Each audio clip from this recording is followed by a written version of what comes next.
हिंदुस्तान के लोगों ने नरेंद्र मोदी को इबरतनाक शिकस्त दी है। नरेंद्र मोदी ने यह नारा लगाया था कि अब की बार 400 यानी कि मैं 400 सीटें जीतने के लिए जा रहा हूं। और नरेंद्र मोदी के पार्टी के लोग कहते थे कि इस बार हम इतनी जबरदस्त और स्ट्रांग गवर्नमेंट बनाएंगे कि हम हिंदुस्तान के आइन को यानी कि हिंदुस्तान के कॉन्स्टिट्यूशन को चेंज कर देंगे। फिर हिंदुस्तान के अंदर जो हुआ वो भी एक तारीख है और बिल्कुल वैसे हुआ जैसे पाकिस्तान के अंदर हुआ। पाकिस्तान के अंदर भी सारे का सारा मीडिया कंट्रोल कर लिया गया था, हिंदुस्तान के अंदर भी सारे का सारा मीडिया कंट्रोल किया गया। पाकिस्तान के अंदर अदालतें जिस तरीके से काम कर रही थी आपको पता है, हिंदुस्तान में भी अदालतों को मैनेज किया गया। लेकिन वो दिन जो अवाम का दिन होता है, जिस दिन सारी की सारी बाजी अवाम के हाथ में होती है और अवाम उस दिन बाजी को पलट सकती है, हिंदुस्तान के अंदर अवाम ने बाजी को पलट दिया। बिल्कुल उसी तरह से जिस तरीके से 8 फरवरी को पाकिस्तान के अंदर अवाम ने बाजी को पलट दिया था। आपको याद है ना कि पाकिस्तान की सबसे बड़ी पार्टी से उसका सिंबल ही छीन लिया गया था और उस पार्टी को तितर बितर कर दिया गया था। फिर भी पाकिस्तान के लोगों ने 8 फरवरी को एक ऐसा सरप्राइज दिया जो पाकिस्तान की तारीख में हमेशा हमेशा याद रखा जाएगा। बिल्कुल ऐसे ही हिंदुस्तान के लोगों ने किया है। हिंदुस्तान के लोगों को यह बताया गया कि अब दोबारा मोदी आ रहा है और मोदी इतने बड़े मार्जिन के साथ आ रहा है कि कोई उसके सामने टिक नहीं सकेगा। और यहां तक बातें होती रही कि भारत के अंदर वही मॉडल लगने के लिए जा रहा है जो मॉडल चाइना के अंदर है और जो मॉडल रशिया के अंदर है, यानी कि one party system. Narendra Modi 400 सीटें लेगा और उसके बाद फिर कोई भी सामने नहीं होगा, हर तरफ नरेंद्र मोदी का राज होगा। लेकिन हुआ क्या, तफसीलात आपके सामने रखने लगा हूं। अभी तक के जो रिजल्ट आए हैं उन रिजल्ट के मुताबिक नरेंद्र मोदी का जो इत्तेहाद है उन्होंने 291 यानी कि 291 सीटें जीती हैं और दूसरी तरफ जो राहुल गांधी का इत्तेहाद है उन्होंने 234 यानी कि 234 सीटें जीती हैं।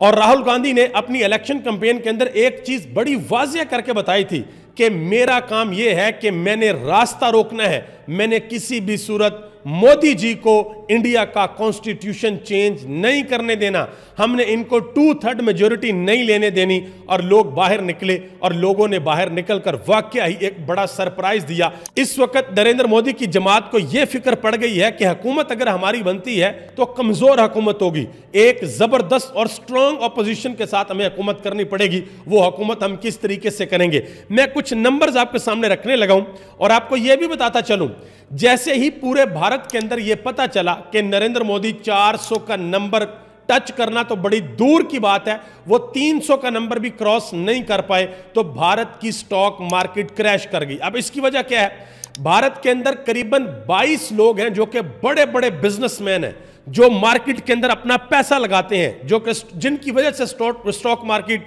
ऊपर नीचे होती है। जब पता लगा कि भाई ये तो काम उलट हो गया तो फिर स्टॉक मार्केट भी क्रैश कर गई, बहुत से करोड़ों रुपए लोगों के डूब गए।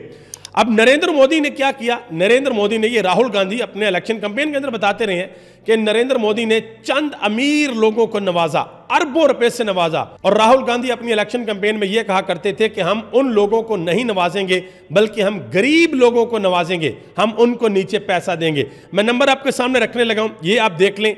ये 2019 और 2024 दोनों का कंपैरिजन आपके पास है।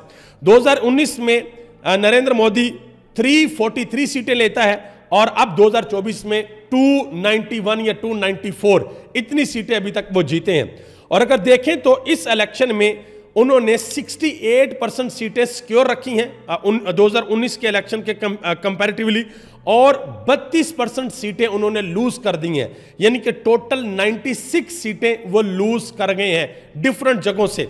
और ये राहुल गांधी ने एक बहुत जबरदस्त किस्म का कमबैक किया है। और एक और बड़ी इंटरेस्टिंग डेवलपमेंट है जिसका तल्लुक पाकिस्तान से है। पाकिस्तान के मीडिया के ऊपर इमरान खान की शक्ल नजर नहीं आती, पाकिस्तान के मीडिया पे इमरान खान का बयान नहीं चल सकता, इमरान खान की तस्वीर नहीं चल सकती।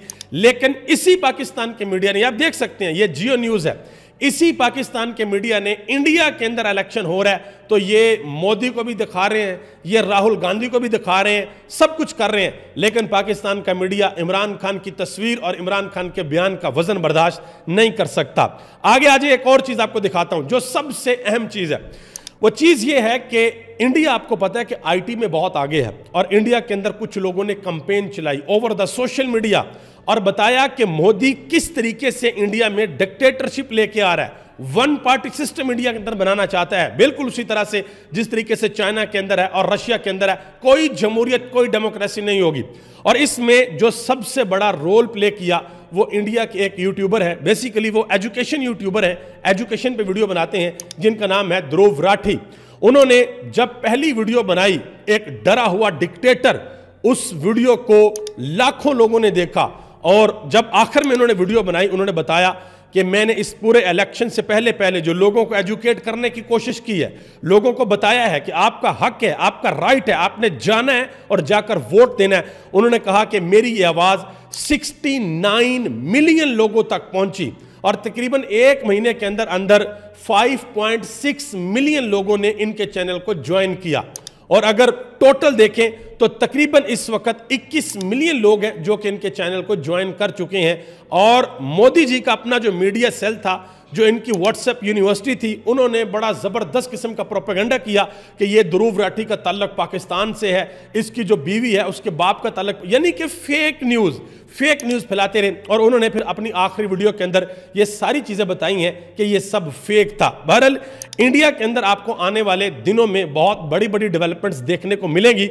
और अब दुनिया के अंदर एक और आखिरी बड़ी डेवलपमेंट होनी है नवंबर के अंदर अमेरिका में, क्योंकि पाकिस्तान के अंदर भरपूर कोशिश की गई कि किसी भी सूरत इमरान खान की पार्टी को आगे नहीं आने देना, इमरान खान की पार्टी को तितर बितर करना है, क्रश करना है, लेकिन वो मंसूबा कामयाब नहीं हो सका और पाकिस्तान के लोगों ने वो मंसूबा कामयाब नहीं होने दिया। अब नवंबर के अंदर अमेरिका में इलेक्शन है और पूरी कोशिश की जा रही है कि किसी ना किसी तरीके से डोनाल्ड ट्रंप या तो इलेक्शन की दौड़ से बाहर हो जाएं, उनको नाअहल कर दिया जाए, अदालतों से फैसला, कुछ भी हो जाए, डोनाल्ड ट्रंप इलेक्शन ना लड़े। क्योंकि डोनाल्ड ट्रंप की भी उसी तरीके से मकबूलियत है अमेरिका में, मैं आपको समझाने के लिए कह रहा हूं, जिस तरीके से इमरान खान की मकबूलियत पाकिस्तान में है। और डोनाल्ड ट्रंप ने भी टिकटॉक का अकाउंट बना लिया, ज्वाइन कर लिया और मिलियंस लोगों ने उनको फॉलो भी कर लिया। मेरा ख्याल है उनको किसी ने बता दिया कि भाई आजकल आपने अगर कामयाबी हासिल करनी है तो जो यंगस्टर्स हैं वो सोशल मीडिया पे हैं, आपको सोशल मीडिया को ग्रैब करना पड़ेगा। क्योंकि जो मीडिया है, इलेक्ट्रॉनिक मीडिया या प्रिंट मीडिया, उसको कंट्रोल किया जा सकता है, उसको एड्स गवर्नमेंट देती है, लेकिन सोशल मीडिया को कंट्रोल नहीं किया जा सकता। सोशल मीडिया पे लोग सच लिखते हैं और वो सच इतना वायरल होता है कि उस सच को रोका नहीं जा सकता। अब देखना यह है कि अगले आने वाले वक्त में स्पेशली जनूबी एशिया के अंदर और अमेरिका के अंदर क्या तब्दीली आती है। अमेरिका में अगर डोनाल्ड ट्रंप आते हैं, ये मेरी बात याद रखिएगा, अगर डोनाल्ड ट्रंप आते हैं, डोनाल्ड ट्रंप की पार्टी का अगर कोई और भी आ गया तो फिर नहीं, अगर डोनाल्ड ट्रंप आते हैं तो फिर दुनिया के अंदर आपको बहुत बड़ा चेंज देखने को मिलेगा। यह चेंज अब किस किस्म का होगा उसकी एक मिसाल मैं आपके सामने रखता हूं। पिछला टेन्योर जो था ट्रंप का, उसमें दुनिया के अंदर एक बहुत बड़ी डेवलपमेंट हुई थी। आपको पता है कि तकरीबन 17 साल तक अमेरिका हमारे हमसाए में रहा, लेकिन यहां पर कोई उनको फतह हासिल नहीं हो सकी। और डोनाल्ड ट्रंप ने रियलाइज किया कि हम फंसे हुए हैं, हमें यहां से निकलना चाहिए, और वो यहां से निकल गया। और डोनाल्ड ट्रंप की जब हुकूमत खत्म हुई तो उसके बाद बहुत से लोगों ने कहा कि भाई हमें तो वहां से निकलना ही नहीं चाहिए था। फिर पाकिस्तान से अड्डे मांगे गए, इमरान खान ने कहा एब्सोल्युटली नॉट, फिर उस एब्सोल्युटली नॉट की कीमत भी चुकानी पड़ी। सब कुछ आपके सामने है, आपको पता है पिछले 2-3 साल से पाकिस्तान के अंदर क्या चल रहा, क्या हो रहा है। बहरहाल अब देखना है कि आगे क्या होता है। आप सबका बहुत बहुत शुक्रिया।